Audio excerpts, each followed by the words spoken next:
Democrats were certainly prepared for day one of the Senate impeachment trial, but day two was no exception. Today marked the second day that Donald Trump's impeachment trial continued. And in it, there were various videos, countless videos shown as evidence of Trump's provocations and what they led to. Now, we have a few highlights for you today, including this first video that we're gonna share with you. And many of the videos that were shown today have not been seen yet, but there was a mix of content that many of you have probably already seen and some pretty terrifying footage that most Americans have not seen. So let's begin with what Representative Neguse showed on this second day of the impeachment trial. Take a look. They believed that they were following his orders. They said so.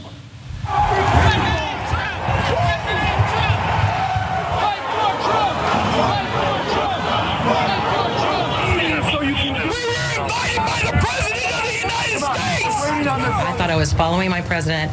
I thought I was following what we were called to do. President Trump requested that we be in DC on the 6th.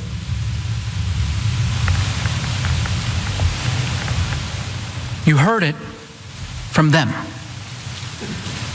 They were doing what he wanted them to do. And so it's important for the impeachment managers to draw that connection between Donald Trump's words and the actions carried out by these insurrectionists on January 6th. And while there was an abundance of evidence presented on day two of this trial, unfortunately, the accomplices for Donald Trump, Senator Josh Hawley, for instance, wasn't paying attention to any of this. In fact, an NBC reporter, Garrett Hake, basically mentioned that Hawley had his legs up on the seat in front of him, reading unrelated material as the trial continued.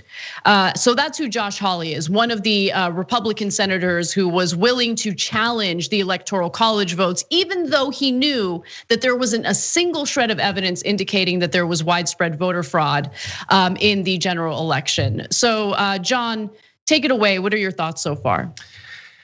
Yeah, no, today watching the footage was rough. There were some patches that I missed, but I feel like I saw enough to know, to feel reconfirmed in what we all know, which is that the idea that Donald Trump didn't incite this is sheer madness. I mean, his organization paid literally millions of dollars to organizers who were bringing people there. The people who were at his speech then went there. He told them to. The funniest part, of course, is that he said he would march with them and then he just went home and watched TV, which is just an amazing owning of his own people. But they did go and they did do what he wanted them to do. They targeted the people that he wanted them to target, and I'm sure we'll talk more about that. It's laid out so clearly, and the new video was pretty amazing. Josh Hawley and others, Rand Paul yesterday was supposedly just doodling or something. Can't be bothered to pay attention to this. These are people that either have stood by as Donald Trump has brought us to this point over the course of 4 years, or they're people who, like Josh Hawley, are not just biased going into this vote in the normal way that people would be, not wanting to necessarily convict a president of their party, but he wants those people that did all of this, that are waiting on Trump's next commands, to support him next time. He wants the angry mob to choose him when Trump is gone, and he gets to be one of the votes. It's mad that this is the way that it works, that he doesn't even have to pretend to be thinking about what actually happened, that his colleagues could have been killed that day. And they're gonna have to continue to work with him, knowing who he is and how little regard he has for their lives. You mentioned other people who were targeted that day by name, and how there was a very clear connection between Donald Trump's words during his rally speech and then what was carried out later. So one thing that really stood out to me about today's evidence was the footage featuring Donald Trump basically calling out Vice President Mike Pence for not going along with his wishes in refusing to certify the Electoral College votes. He mentioned Mike Pence by name during his speech, and then that was immediately followed by these insurrectionists chanting, "Hang Mike Pence, hang Mike Pence." That footage was shown during the trial today. And how can anyone deny that Trump was the one who inspired the insurrectionists that day? I mean, especially with that very specific case of Mike Pence. You didn't have these right-wing militias target Mike Pence before that. You didn't have right-wing gang members talk about how Mike Pence is a threat to democracy or a threat to the Republican Party or anything like that. Mike Pence carried water for Donald Trump, licked his boots all the way through Trump's term until it came to that one day that he had to do the ceremonial procedure of counting the Electoral College votes, which, by the way, had already been certified on a state level. That's what matters the most. So he was doing what he was constitutionally obligated to do. Trump targeted him for doing what he was constitutionally obligated to do. And that was immediately followed by these right-wing gang members targeting him and chanting for him to be hanged.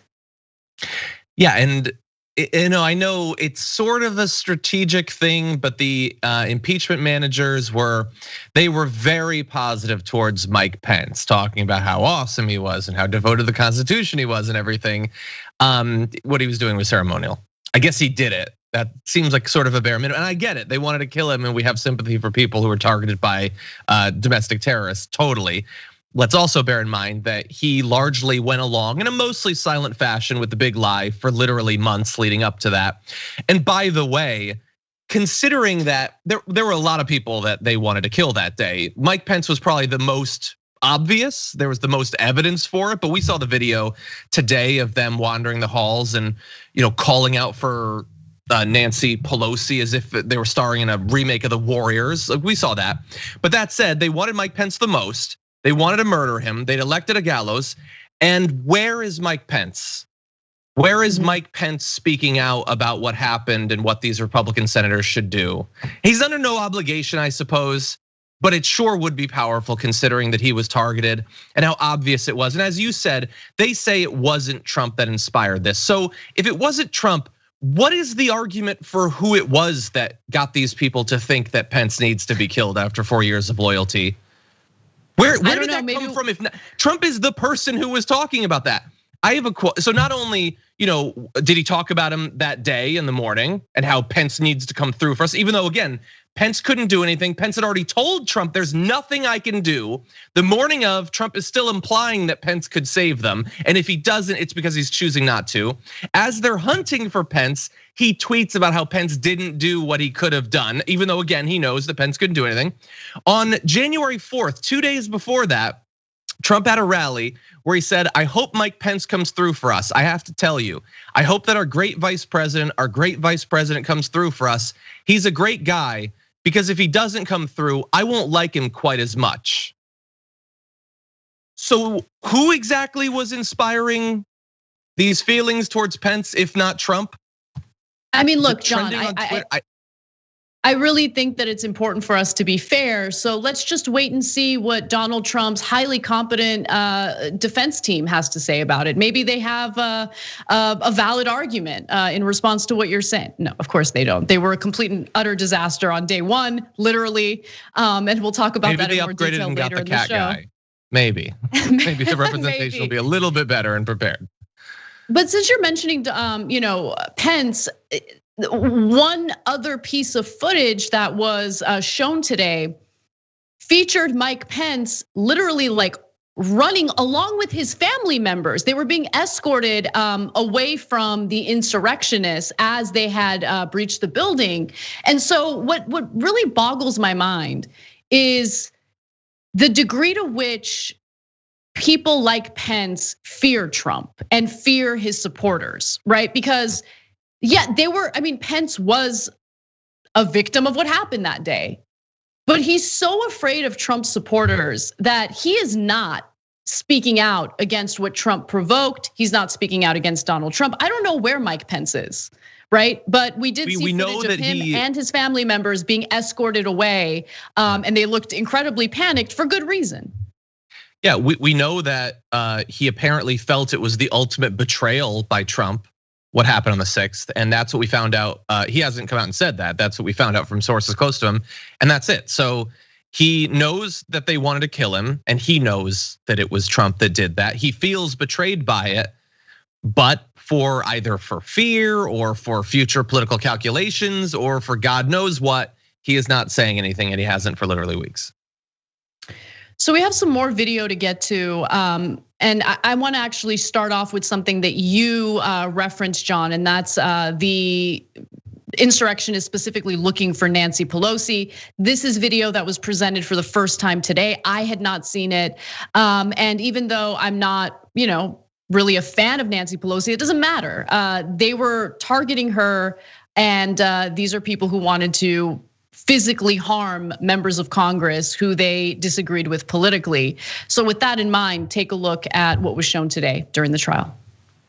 Watch now how the mob searches for Speaker Pelosi's office, which is marked in red, and the House chamber itself. Where are you, Nancy? We're looking for you.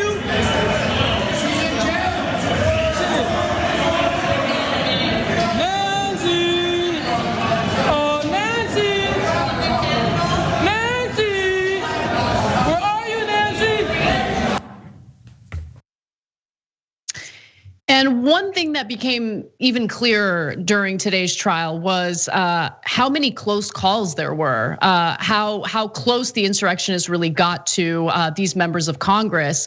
And before we get to an example featuring Mitt Romney, John, any thoughts on that video regarding Nancy Pelosi? Yeah, that guy was just hunting her down so he could talk about election security and express his concerns. Some political speed, he wouldn't have done anything. None of them would have.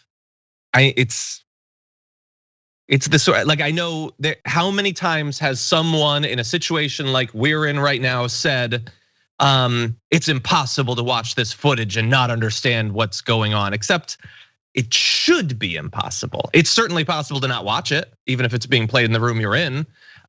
It's possible to be a Republican and to be watching Fox News all day and you didn't see it because they weren't covering it. Yeah, they just weren't covering the impeachment trial of the president because it would be devastating. And Republican senators, the vast majority of them are gonna be perfectly fine with not actually coming to grips with what that is. I'm sure that there are some people in that crowd that just wanted to break down the doors and break things and steal things. But there are undoubtedly a significant number of people who wanted to kill. That's how mobs work. They are as bad as the worst people in them. And in this crowd, the worst people in them were about as bad as people can be.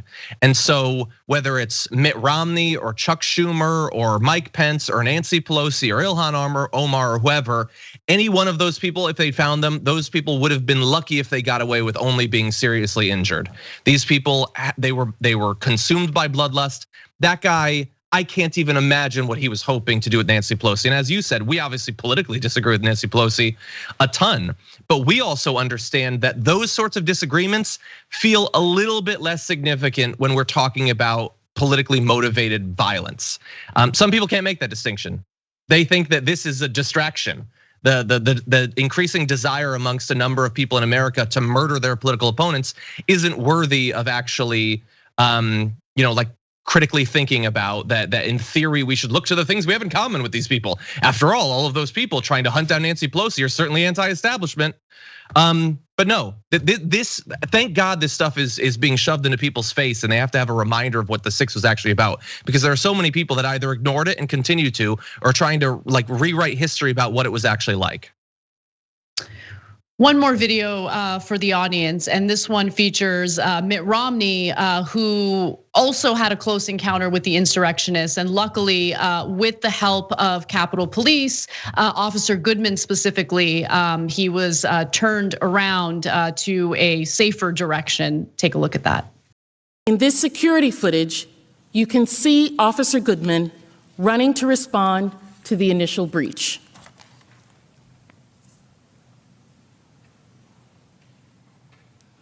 Officer Goodman passes Senator Mitt Romney and directs him to turn around in order to get to safety. On the first floor, just beneath them, the mob had already started to search for the Senate chamber. You know, one thing that I would have really appreciated would have been someone like Mitt Romney, who clearly was terrified. I mean, you see him running.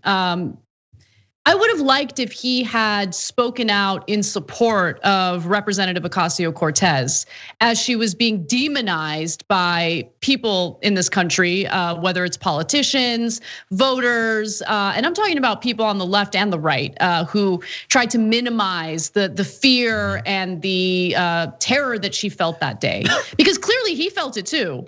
So it would have been really nice if he stood in solidarity with other members of Congress who expressed how terrifying that day was for them. Yeah, and also this thing isn't over, so we don't know exactly what's gonna end up happening, but it doesn't, I haven't heard any confirmation that there are gonna be witnesses. There's been a lot of people saying they wanna rush through this as fast as possible. How do you have this without Goodman testifying and being asked questions about what that experience was like, what he thinks those people were there to do? Mitt Romney, many of the people who had to be chased out of there, Mike Pence, none of these people who are involved in this have to give any sort of accounting, despite, first of all, how powerful it would be and how much light it might shed on what the experience was like, actually like. The closest we're getting is some footage and some new footage that doesn't have sound. But what if we were to hear from the actual cops, those who were trying to fight off this murderous mob? But as of right now, it doesn't look like we're going to have that. I would like to see Josh Hawley and Ted Cruz testify. Why is it that two individuals who served as accomplices to Donald Trump and his provocations get to vote, get to weigh in on whether or not Trump gets convicted in this impeachment trial? I mean, it's just absolutely ridiculous. But this is the system we have in place, and I don't know if it's fear of breaking decorum rules or what it is, but I really don't think that Hawley and Cruz have any business playing any type of role in an impeachment trial. These are not unbiased individuals. These are people who actually engaged in what we experienced in the Capitol that day and the days leading up to what happened in the Capitol that day. Thanks for watching the Young Turks. Really appreciate it. Another way to show support is through YouTube memberships. You'll get to interact with us more. There's live chat emojis, badges. You've got emojis of me, Anna, John, JR. So those are super fun. But you also get playback of our exclusive member-only shows and specials right after they air. So all of that, all you gotta do is click that join button right underneath the video. Thank you.